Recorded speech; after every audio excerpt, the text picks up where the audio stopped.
Welcome back to the deep dive. So, if you've spent any time online recently, I'm sure you've seen the footage. Oh, absolutely. It's everywhere. These unpredictable flash floods, streets just turning into rivers, and you see these agonizing clips of cars trying to get through water that is clearly way too deep. Right. And it brings up this huge pressing question, especially as electric vehicles are becoming so mainstream. It's a question everyone's asking. Are EVs with these massive batteries, are they fundamentally safer or are they actually more susceptible to water damage than, a traditional gas-powered car? That is the crucial question. And today, we're going to do a deep dive into the source material you sent over, Yeah. specifically comparing the performance and the safety risks of EVs versus internal combustion engine or ICE vehicles. Right, ICE vehicles. And we're looking at two very distinct wet conditions. First, you have rapid driving over wet roads, where you risk hydroplaning. Okay. And second, driving through actual deep floodwater, the submersion hazard. And I think before we get into any of the physics or the engineering side of things, we have to start with the single most critical safety fact. This applies to everything we're about to discuss. It's non-negotiable. Avoid floodwater entirely. It doesn't matter what you drive. Exactly. The National Weather Service confirms that half of all flood-related deaths involve vehicles. So if the water is rising, you turn around. That has to be the baseline for this whole conversation. Absolutely. So with that essential warning out of the way, let's unpack the difference between losing tire traction and, full vehicle submersion. And we're starting at the surface level aquaplaning, where the sources lay out a pretty surprising and quantifiable safety advantage for EVs. So we're talking about hydroplaning, which is that scary situation where your tire just lifts off the road surface because there's a layer of water underneath it. Your tire is essentially floating, Yeah. skiing on the water. Yeah, exactly. And our sources say this is responsible for about 20% of all wet weather accidents. And here's where the design of an EV really flips the script. Mm-hmm. The primary difference between an EV and an equivalent ICE vehicle is just mass. Weight. The weight.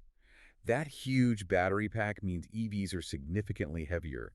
We're talking often 200 to 450 kilograms more than their gas counterparts. So all that extra battery weight that we often hear criticized, for range or for infrastructure impact, it's actually giving us a hidden superpower in a rainstorm. That's a perfect way to put it. The physics of it are really straightforward. That increased vehicle mass acts as a greater load, a downforce, on the tire. Pushing it down. Pushing it down. And that load helps the tire displace water more effectively, pushing that water film away so it can maintain critical contact with the actual road. It directly counteracts the lift that causes the hydroplaning in the first place. And the computational data, it's just stunning. They ran analysis using this complex fluid dynamics modeling, and what did they find? Okay, get this. They found that the added weight of the EV batteries inherently decreases the chance of hydroplaning by an average of 54.4% compared to ICE vehicles. Wait, 54%? 54.4%. To put that in context, the data shows that adding 400 kilograms of mass, which is like a 1,000 Newton load increase per tire, it decreased the chance of hydroplaning by 58.25%. That is a massive safety dividend, and it's Wow. rooted entirely in physics. It's huge. So if this holds true across the board, the percentage of wet weather accidents from hydroplaning could potentially be cut in half if the whole fleet just shifts to electric. But hang on.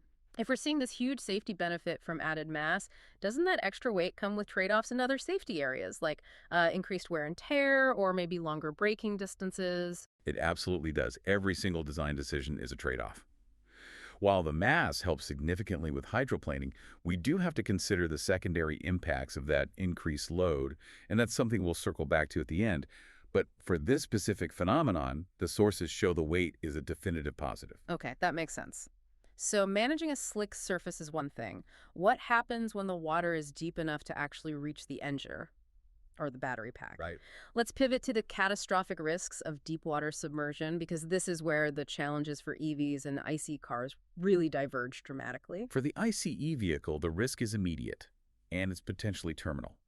If the water level gets high enough, it gets sucked into the air intakes.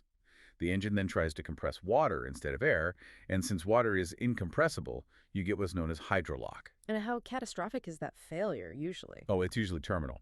It results in severe, often irreparable mechanical damage. You talk about the engine block, pistons, connecting rods. It's an immediate, devastating, and very expensive failure mode unique to combustion engines. So EVs face a different, but an equally severe hazard.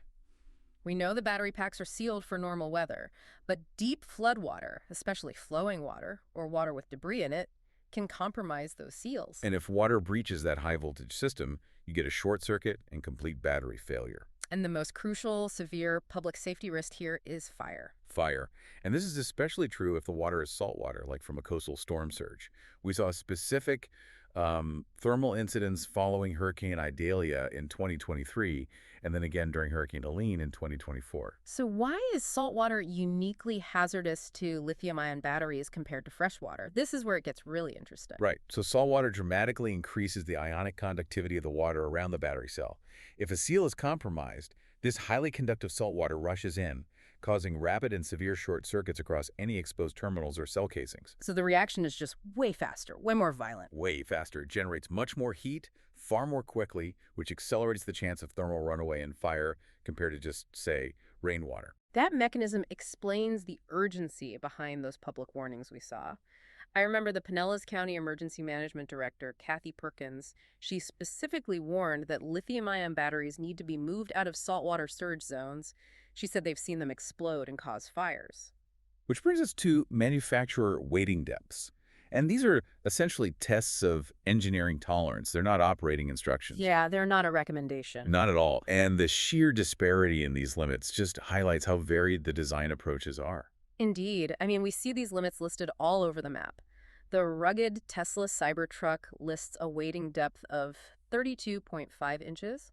The Ford F-150 Lightning is up to 24 inches. Which is pretty high. But then you have a vehicle like the Nissan Leaf listed at up to 27.5 inches, while the Audi Q8 is only listed at 11.8 inches. That enormous difference, over 20 inches between them, it reflects crucial design choices. Primarily, it's about battery location and the robustness of the sealing system. So a lower slung EV like the Audi Q8, its battery pack is just way closer to the road. Exactly, making it vulnerable much sooner.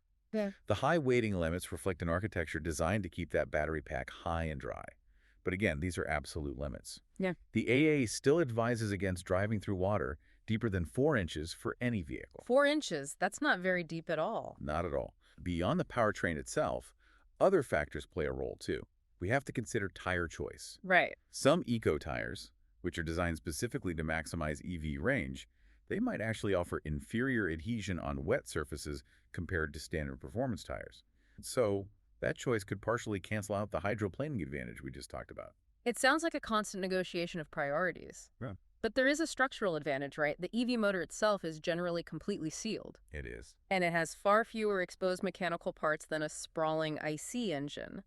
So that sealed architecture does give it better protection against general water ingress. Provided the water level stays below those critical battery and connection points. It's all about that water level. Right. At the end of the day, safety in wet conditions is dictated by driver prudence. Whether you drive an EV or an IC car, the universal safe driving practices apply. Drive with caution. Maintain greater safety distances, avoid sudden braking in the wet. It's the same for everyone. So what does this all mean? It seems like we've extracted a kind of dual conclusion from the source material. We found this powerful, quantifiable, and frankly unexpected advantage for EVs in preventing hydroplaning. Right, about 54.4% better on average, just due to mass. Which is incredible. But conversely, we confirm that deep floodwater presents a severe, unique danger to EVs, the fire and short circuits, especially with salt water, and an equally catastrophic danger to ICE vehicles, which risk that terminal hydrolock. So the core takeaway really remains. Driver awareness is your first and best defense. Always. Okay, so as we look forward to the widespread adoption of EVs, this added vehicle mass, it provides a clear safety benefit against hydroplaning. But this benefit comes with a trade-off. We've established that the weight decreases the risk of one specific type of accident by over 50%.